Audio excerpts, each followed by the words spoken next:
নমস্কার, আমি Aditi kitchen and daily ব্লগে সবাইকে স্বাগত। আজ আমি বানাচ্ছি চিকেনের এক অন্যরকম রেসিপি। তার জন্য চিকেনটাকে আমি প্রথমে ম্যারিনেট করে নেব। চিকেনটাকে ধুয়ে পরিষ্কার করে নিয়েছি।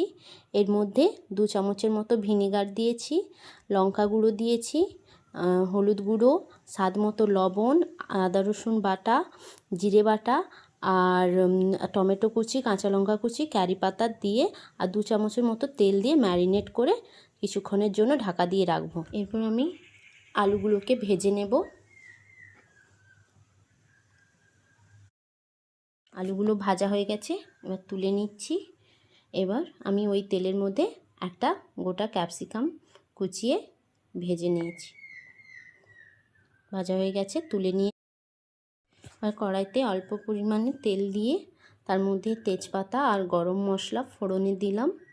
এলাচ, দারচিনি, লবঙ্গ ফোড়নে দিয়ে আমি 3টে মাঝারি সাইজের পেঁয়াজ কুচিয়ে রেখেছিলাম, সেটাকে দিয়ে আমি কিছুক্ষণ পেঁয়াজটাকে ব্রাউন কালার না হওয়া অবধি ভেজে নেব।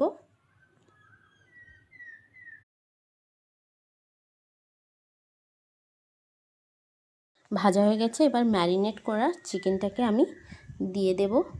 দিয়ে এবার আমি ভালো করে কষাতে থাকবো।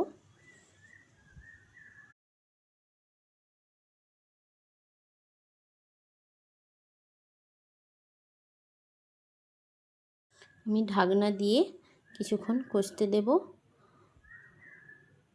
আবার ঢাকনা খুলে চিকেনটাকে মশলার সাথে ভালোভাবে কষাতে থাকবো।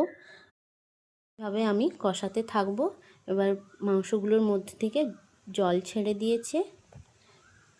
এর মধ্যে আমি আলুগুলো দিয়ে আবার আমি ঢাকনা দিয়ে কষাতে থাকবো।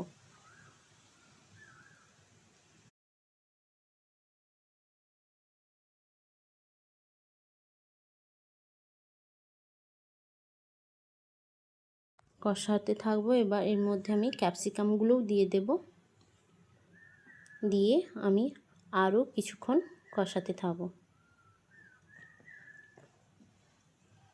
কষানো হয়ে গেছে, এর মধ্যে আমি 1 বাটি মতো জল দিয়ে কিছুক্ষণের জন্য ফুটিয়ে নেব। ফোটানো হয়ে গেছে, আলুগুলো সেদ্ধ হয়ে গেছে, এবার আমি ঢেলে নিচ্ছি।